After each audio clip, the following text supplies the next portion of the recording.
Hi guys, it's Mary. Welcome back. Today we're going to do this eye look and I'm going to show you how I use one row. I'm going to use one row straight across to get this look, and I want to show you what I was talking about last week about combining colors to make something totally different. So if you're interested in that, then just keep on watching. But first, in this week's episode of Getting to Know You, we have Sandra, and Sandra is from the UK. She's 67. Another Fritzy family member not looking her age. Am I right? Sandra is retired after 28 years in civil service and 17 years in an academic support association. She loves reading, Pilates, yoga, and everything about cosmetics. Her favorite YouTuber is yours truly. Thank you so much, Sandra.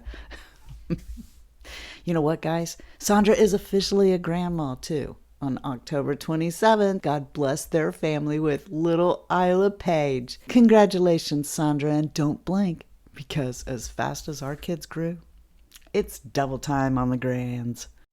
Okay, so a couple of you have been asking me where to get these kitty ears. This one came from Walmart. Either last Halloween or I think the Halloween before, actually. It was sitting in a section where they had a bunch of Wet n Wild makeup for Halloween, and I guess they must have had some cat stuff there. I don't think Wet n Wild made this headband. I think it was just sitting there because, you know, in case you wanted to dress up like a cat, here's all the stuff. I already prepped my eyes, but I've not prepped my face, so I'm going to get my JUNO primer and put that on, because it feels good. It's nourishing. So there's going to be an article come out on me soon, and I'm really excited about it because there's been some people from the community who I admire a lot on this blog. You know, I mean, Emily Noel has been interviewed on it, and Mel's on it too. Lisa J, you know, just some people that I really admire have been interviewed on this blog. So I'm like, once again, why me? Get your glitzy fritzy essential eye set out, because today we're going to hop into enduring love. And I hope that I remember to come back to that thought that I wanted to tell you about. Okay, so anyway, several of you have told me that you have a problem with this palette and you don't know how to use it. Tell me you don't have a problem with the top row. And I get that. Oh, I love that row. It's all I can do to stay out of these shades right here. I mean, I just love them so much. I hear you when you tell me that you are having a problem with the next two rows, though, and that you're stumped. You don't know what to do with them. I want you to take a look at this and notice that you don't have to skip all around. These are kind of ready to use in rows. Yeah, you can use this whole row together. Oh, got that on me. You can use this row together, and I think what we're going to do is, because of what I'm wearing, we're going to use the bottom row together. I'm going to link the video that I did when this first came out, because I think there's some good information about Sydney Grace on it, about how this put together, why it's named what it is and whatnot, but I will go ahead and tell you that these two are their parents. And Deanna, the mom, has a real love of green. So I really love that she loves that. One thing I think we'll do, maybe, is demonstrate what I was telling you last week about mixing the colors to come up with something totally different. Like maybe we think that John is a little bit too bright and maybe we don't really want purple. We could mix these two together to come up with something else. Or, you know, maybe we didn't like the shade of Deanna with what we had on. We thought it was too dark. I've also heard some of the Sydney Grace shadows that I'm getting are too dark and I can't comfortably use shadows that are that dark. Well, you can mix light ones and dark ones together to come up with something different. So let's do that. You want to? What I'm going to do is I'm going to do my lids first, and then we'll move on to the rest of my makeup and we'll come back for underneath and all that jazz. Want to? Okay, you really don't have a choice. I'm kind of taking you hostage here. Today we're going to start with the E35, and I'm just barely tapping into Cherish. High on my crease, I'm going to bring that just under the brow bone. This color is the same color as the primer I'm using, and I didn't realize I got the wrong shade from Sigma, so I don't like this shade. Very light. And you know, the primer that I have on today is preventing me from really seeing this the way I want. Other side, same thing, just right underneath the brow bone, just above the crease. Now, if you're hooded, just envision where that would be, okay? It's right above your orbit. So there's the orbit. And I'm going right above it. And you can see that better on this side because on this eye, it's lazy. It's laying down on the job over here. And so the skin is like hanging down on my eyelid. See that? So I'm just not paying attention to that at all. I'm just coming right above it.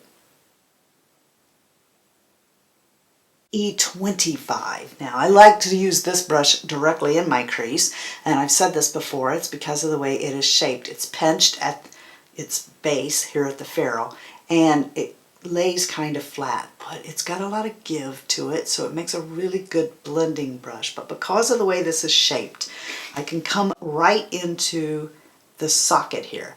I'm going to come right into my crease and over the top of that skin, tucking it right in there. See, and because it's flat, it just goes right underneath this orbit bone and right on top of my eyeball and all that skin. What I'm going to do is just tap very lightly into Robert. So what I'm going to do, I'm going to come right here.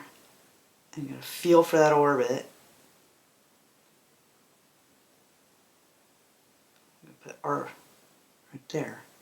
And I'm way back on this brush, which is going to apply it lighter. See, if I come up here and I'm doing this, I've got a much more firm grasp on that brush, and it's going to put a lot of color there. But if I come way back, take my brush, just dip right down in there and come way back, I can kind of pat where I want that to go.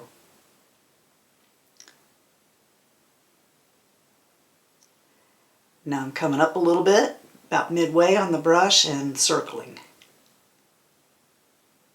out on the outer part of my lid and through the crease.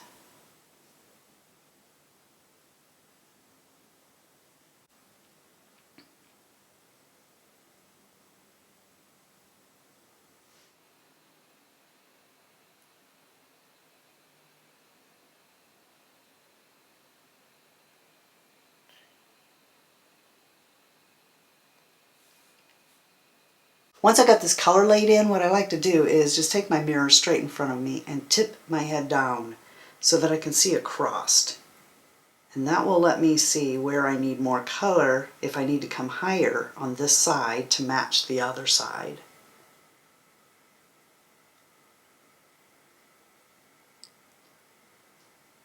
Now I'm going to come back to my E35, which has been cleaned off but looks really filthy. It's not.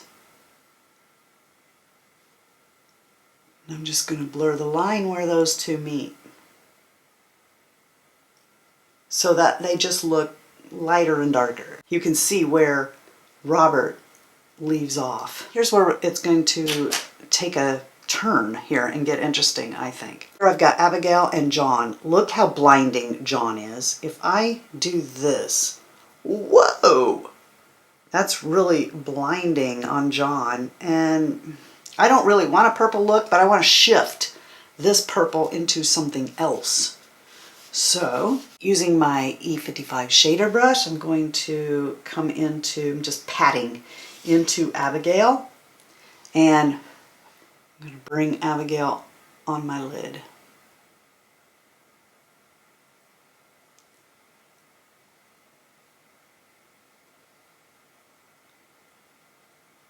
Bring it in the middle. And I'm just riding that eyeball, basically. Following my eyeball with this shade all over. Going back and forth over the top, riding the top of my eyeball. Same on the other side, starting in the middle. That just deposits most of the color right in the middle instead of on the inner or outer. And then right in my eyeball to get it all good and coated.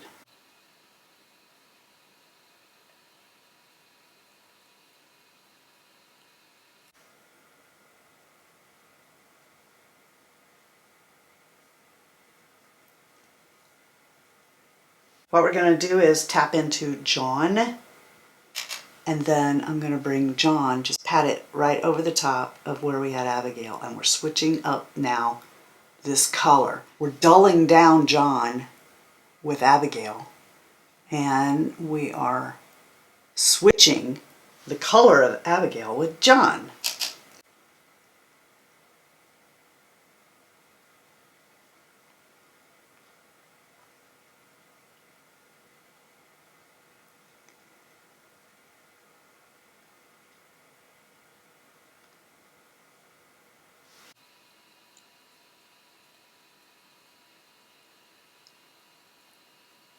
That creates a total new shade. And if you thought that Abigail was too dark on your lid and you didn't want to put it in your crease because Abigail isn't a matte and some ladies really don't like to do that, you can still use Abigail.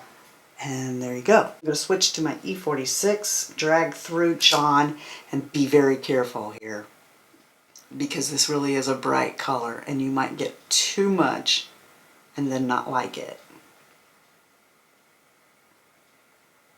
Now we've used every shade now except for Deanna.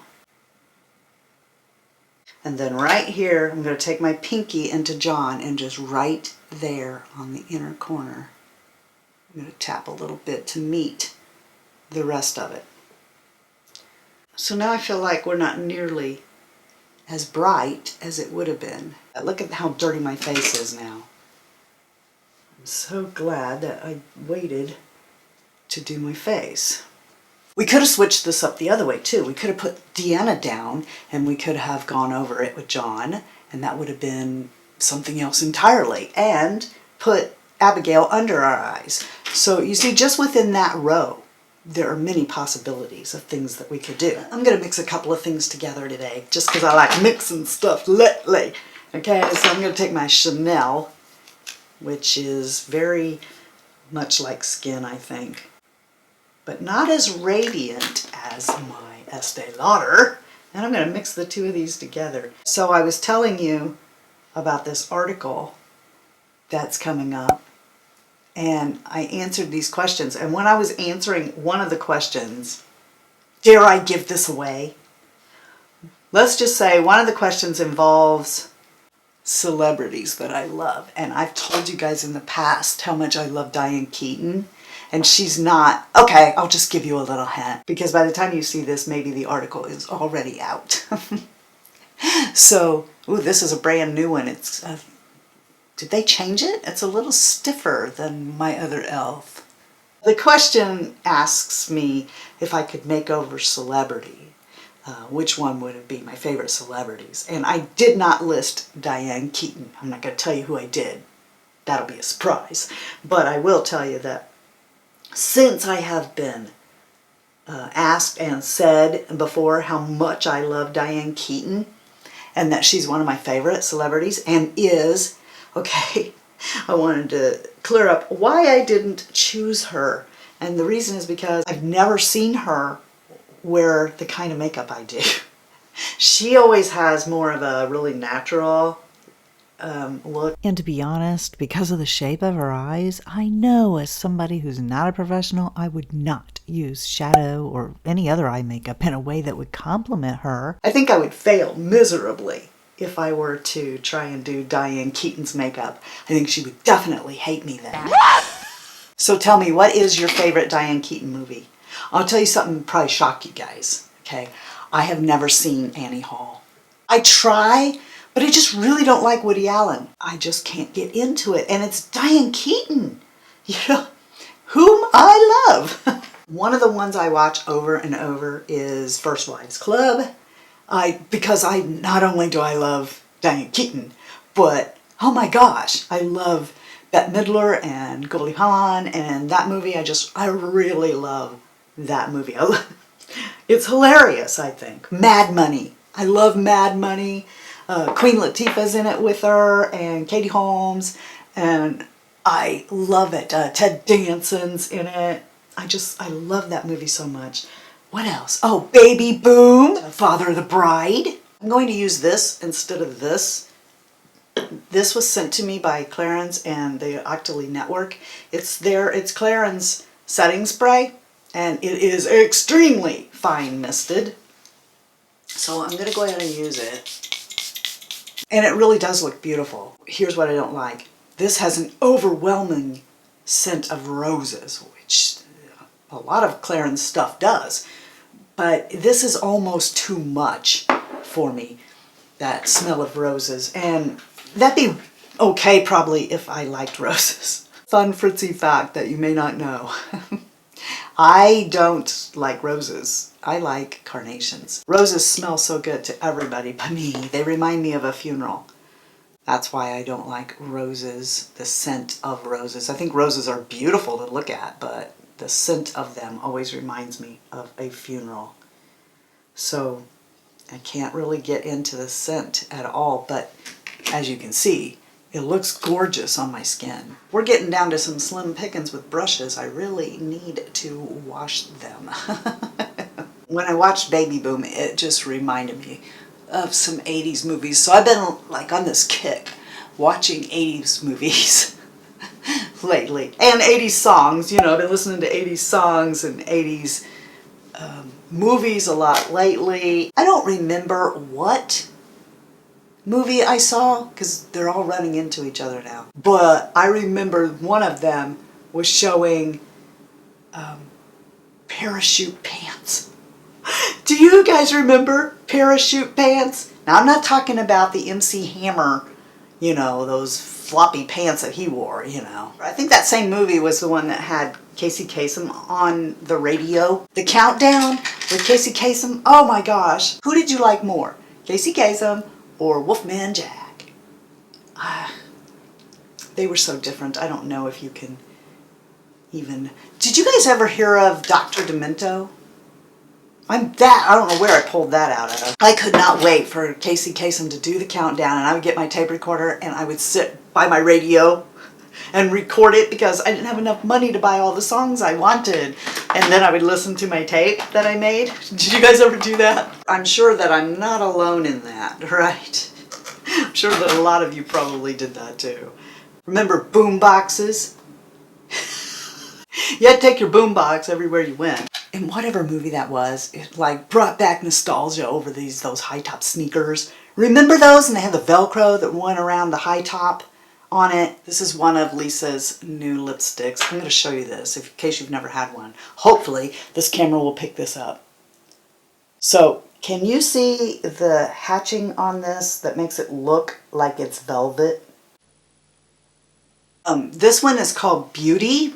Let me give you a point of reference. That's Beauty. Let me show you. This is Mac Mirror, just so you can have a comparison to see if you would like it.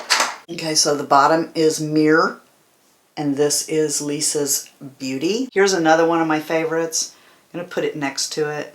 This is Juvia's Place, hashtag 2020.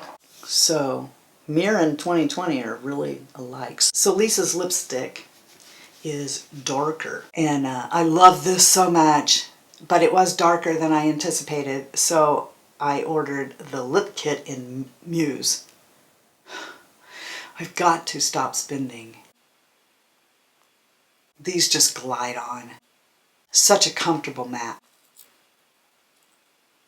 I love my high top sneakers because when I worked at the hospital, if you're like managing a cart by yourself, and you know they didn't all used to be so easy to do. These days you can put them on steer and work them by yourself pretty easily. I needed extra ankle support.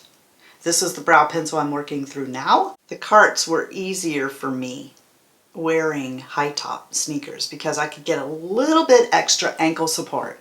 In fact, I used to come to work and I would tape up my ankles. The way I would get a cart going, I needed to push off, and the point is, I was wearing these high top sneakers. This reminds me of something else I did because I was sleepy and it was dark in the room when I was getting ready to go to work. That was at the Farm Bureau job. But let me know below how many of you remember the story about when I went to work without my underwear. If you remember that story, let me know. If a lot of you remember it, I won't tell it again. This is another thing where I got dressed in the dark, half asleep, and really didn't get dressed right.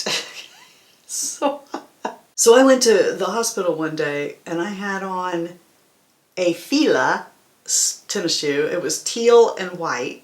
Of course, like I said, I was in the dark, so that didn't make any difference. But it was teal and white, and it was not a high top sneaker.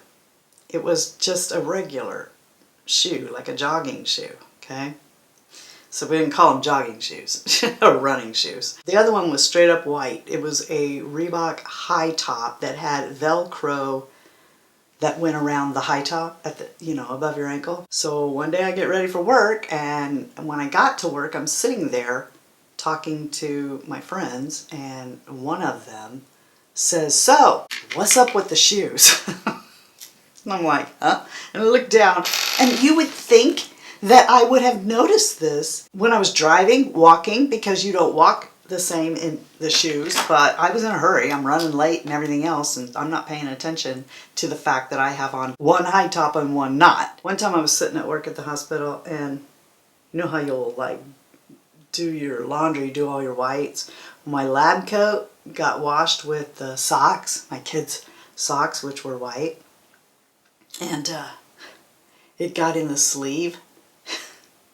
So I've got a sock. I know this has to happen to a lot of you. I'm sitting there talking to my friends, and something just feels wrong in my coat. And I pull out the sock, and for some reason that just really made everybody laugh. It wasn't really that funny. I guess you just had to be there. It's like everybody was just really bored, and I just randomly sit there and pull these socks out of my lab coat. Now we're going to take the E36, and I'm going to come into, see, I'm just circling around in that. Get some Deanna. I'm going to crawl up on here and pinch that down.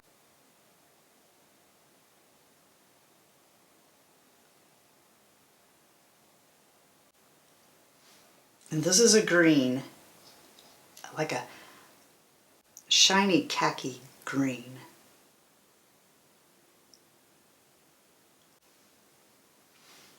And now I'm going to let it out and then smoke it. Let's run a little bit right there too. Just kind of darken up that outer corner and match underneath here.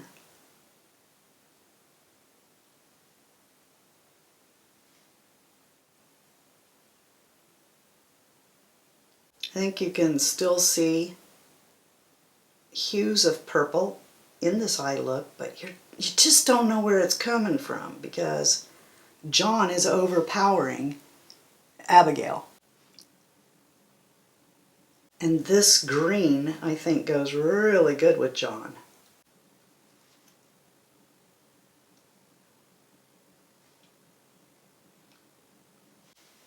I'm just taking what's left over, circling out here on the outside.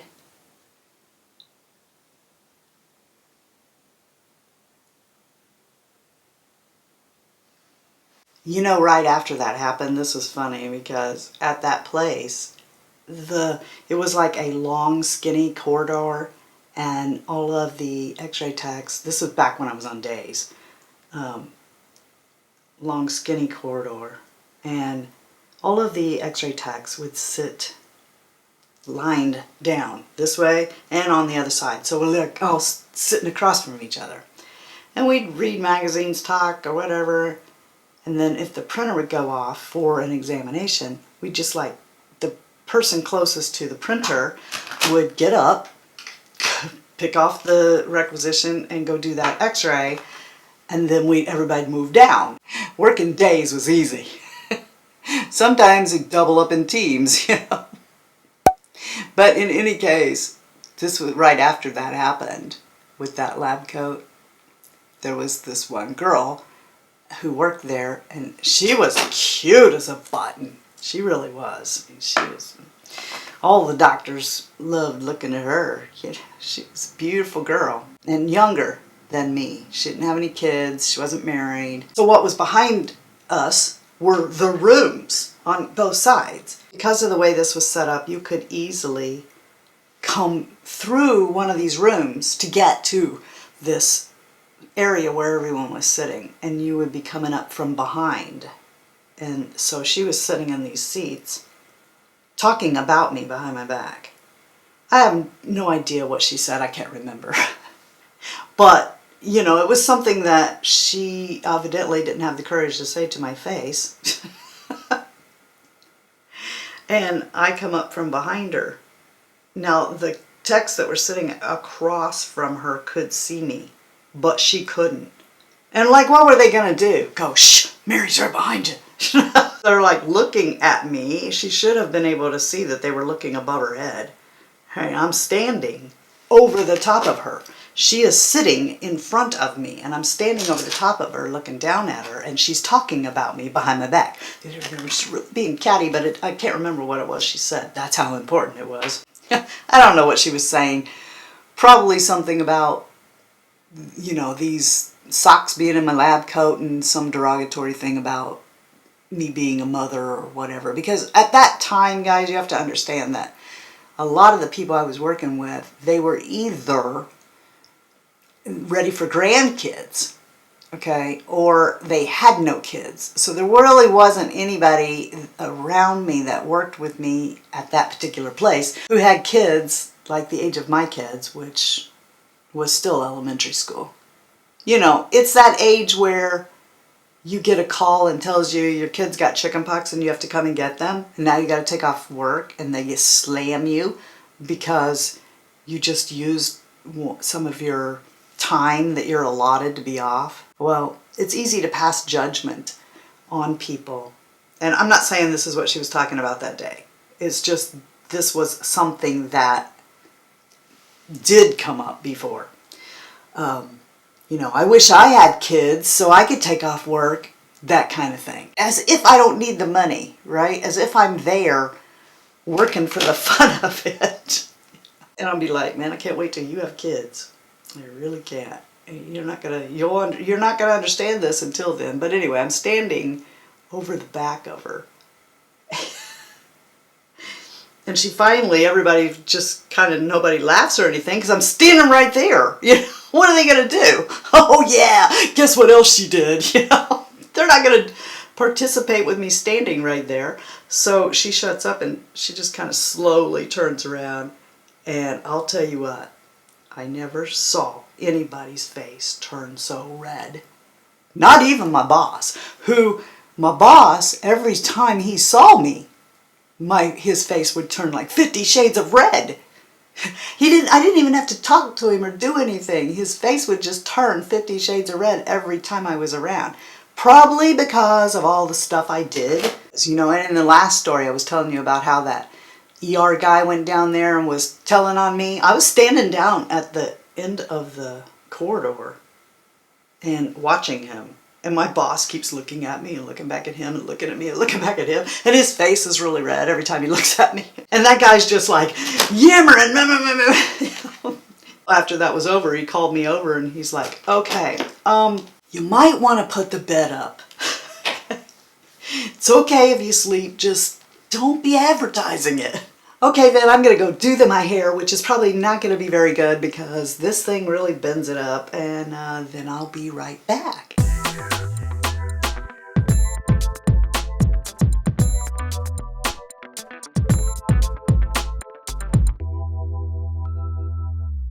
I hope you guys enjoyed that and that I didn't ramble too darn much. And yeah, give me your thoughts below. Is this your favorite Sydney Grace palette? Do you have it?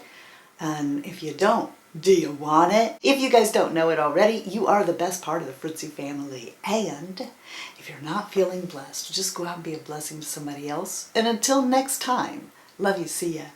Bye. And I'm out. This one came from Walmart. Either last Halloween or I think the Halloween before, actually. Yeah, I think it was. I think it's been 2 Halloweens ago. It was sitting with wet wipes. What? Did you guys hear that? What was that? Freaking out in my head. I think it was just the voices in my head. There's more than a few. All right, get your glitzy fritzy ascension. It's my alarm. Okay, sorry. That alarm usually goes off to tell me it says get your out of bed. That's what it says on it, because if I'm not out of bed by then, I deserve to be cussed at. No. I heard you knocking, but you can't come in. Woo, woo, woo, woo. I heard you knocking, but you can't come in. That reminded me how I forgot the lyrics to Cats in the Cradle. Thank you for telling me what they were, because I really did forget. You know, the cat's in the cradle and the silver spoon, little boy blue and the man in the moon. When you're coming home, Dad, I don't know when, but we'll get together then, son, Dad, no. I did it again. And notice that if you wanted, you don't have to go all around. Now, I think it's got some good information in it about why it's laid out why it is. I'm sorry. Let's get this show on the road. On the road again. Just can't wait to get on the road again. Yeah, you didn't know I like Willie, did you? Yeah. I like Willie and Waylon, and I like Toby. Did they change this? This is a really stiff e.l.f. sponge. So I think I would what was that song? How'd that song go? Kick touches! Do-do-do-do! Do-do! Kick touches! Do-do-do-do! We need a lower key. Do-do-do-do! Do-do! Kick touches! Do-do-do-do! What about Funky Cole Medina? That we got there from Parachute Pants. I think I just pulled that out of my butt. Out of my butt. I pulled that out of my